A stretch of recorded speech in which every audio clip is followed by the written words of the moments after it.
Welcome back everyone to Tarantula Exotics, and today we are filming on my phone. I hope it's not too blurry. As you can see, I have a couple shots of all my spiders in the background here. It would help if I kept the camera somewhere on my face. I'm not even sure if it is, because I'm using the rear version of the camera to get a better quality picture. Why am I using my phone, you might ask? Well, because my camera broke, and I had to send it in for repair, which is also the reason why I am posting my first video of the week on a Friday instead of a Monday. Usually I do 3 videos a week, Monday, Wednesday, Friday. But for now, until my camera's repaired, I'm going to cut it down to 2 videos a week. And hopefully I can get those 2 out. This week is obviously the one exception. We're taking a bit of a break. But it is Friday and it's time for a video. So without further ado, let's unbox 11 tarantulas. You heard me right, 11 tarantulas. 8 from the RNG Mystery Box we posted a couple weeks ago. And 3 additional ones that I picked up at the show. So let's get into it. All right, so we're gonna get things started with this. This is the Xenithus ammanis. The container came in at least. So this was the mystery tarantula based on the enclosure I'd set up previously in the last video. So I wanted to show that off. It is actually not in here right now. And the reason for that is I decided to rehouse this one right away, just in case. So let me just grab this one. As you guys may remember, this was the enclosure we made last time. And she is just right in here. I'm not sure if we can actually see her or not. If I take that off. Okay. And hopefully that top camera's picking it up. If not, I'm gonna get a close up with this camera. And you can just kind of see her right in there. Okay, let's move my fingers. She is right in there. Again, this is the one we set up. Like I mentioned before, I did mist it and give her some fresh water before she went in. So I lived up to my promise, but yeah, that is the Xenithus ammanis. Moving her off to the side, we have the next biggest tea I got. This was listed as, I think, 3/4 of an inch. It came to me as probably at least a 1 inch. This is a Lasiodora striatopes. Again, it is actually not in the vial because it was getting pretty big for the vial, so I wanted to rehouse it right away rather than just leave it in there. So this is the enclosure I made up for that one. And this is one I actually did off camera. This was kind of my backup enclosure in case I decided to pick something else up at the expo, which clearly I did. So I'm glad I made it up. Initially she was gonna go into one of those other ones I showed off last video, but decided against it, and I felt like this was a little bit more suitable for her needs. Okay, so she's in that hide. Again, I'm trying to get the right angle, but I don't think I can. She's already decided to dirty up her water, which is typical of Lasiodora genus from my experience at least. And yeah, so that would be her in there. I'll put the lid back on and let's get on to the next one. All right, so for the next one, we have a Pseudohapalopus species blue. This is one of the dwarf species, and there she is right in there. She's about a half, maybe 2/3 inch sling. So she is going to grow pretty quickly and get up to that nice dwarf size of hers and hopefully color up pretty soon. But yeah, so that is the Pseudohapalopus species blue. Next up, we have a P. sasmi, Turnopelma sasmi. And so here we go right down there. You can just kind of see her in there. She's actually a pretty good size. She was listed as a 1/4 of an inch. I would put her at closer to 1/3, maybe even 1/2 an inch.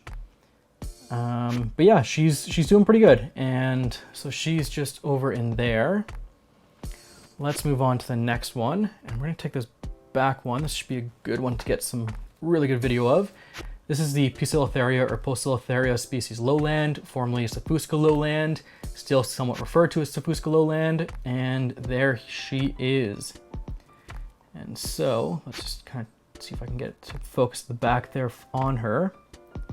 She's already got some really nice coloration. Again, she was just 1/2 an inch. I would give her at least 3/4 of an inch. You can see my 2 fingers together. She's about that size, stretched out diagonal leg span. But I'll let you guys be the judge on her size. And yeah, Poecilotheria species lowland. That was actually one of the impulse ones I had.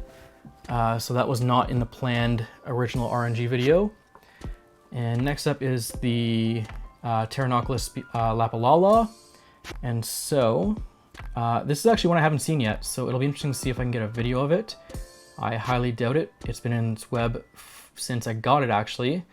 I'll be rehousing this one probably as one of my first ones now that I'm starting to rehouse them. and it'll be at that point when I'll make sure that it's okay. But honestly, I think it's okay. I think it's just one of those pet holes, so nothing really crazy there. And yeah, so pet hole, P. lapalala. Let's go with this guy next. So in here we have C. cyaneus, which is the Citharacanthes cyaneus, and she is right down in there. Made a nice burrow for herself, but honestly, overall pretty active, not too bad, and can't wait for her to get some color as well. She's gonna look amazing as an adult. So C. cyaneus. Put that off to the side. Let's go with this guy next. This is the Aphonopelma hensi. And so let's just see if we can find him in his burrow. He has pretty much burrowed himself in right down there, as you guys can see. And yeah, I mean, he's looking pretty good. Again, we'll rehouse him pretty soon too, but he was listed as, I believe, a 1/4 inch. And I would probably give him close to 1/2 inch for sure, just based on his size. But yeah, awesome little T, and can't wait to see him grow too. Let's put him off to the side there. All right, next we're getting into this guy. This is the Hysterocrates laticeps, and let's see if we can find him. He does like to hide, and it's a little hard to see through these enclosures. He's not at the top, is he? No, okay. He is, oh, there he is, right down in here. I get to focus right down there. You can see a little leg movement there. And he's definitely gonna be a fun one to rehouse. I'm looking forward to that one. Making sure to pull out all the stops just to make sure he's okay and he doesn't flee too quickly. But yeah, really excited about that guy. So that guy is H. laticeps or Hysterocrates laticeps. Next one, we're gonna do this guy right here, Dolichothele diamantinensis. And we can see him just at the back there. Again, still a sling. I would say, I think he was listed as a 1/4 inch. I would give him probably 1/3 of an inch. Definitely not too small, as we can see if I push my finger up against the back. And yeah, he is going to look awesome. Can't wait for that blue to come in. All right, and last up we have the star of the show, Haploclastus davimatha. This is our pet hole we have, and I have only seen him twice so far, and not on the surface, but actually in his burrows. I will be rehousing this guy pretty soon too, so when I do, I'll make sure to do an exclusive video just on him, put some focus on this guy because he is probably the star of the show. I know he's a wish list on a lot of people's tarantulas, or he's a tarantula that's on a lot of people's wish lists, I should say. But yeah, I mean, he's been on mine for a while and I finally picked it up. So bit the bullet, and here he is somewhere in one of those holes.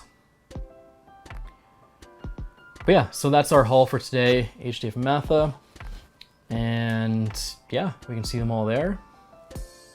That's all of them, 11 total. If we look over here, those are the two other setups we have, Zenithus amanus and Lazardoris striatopes.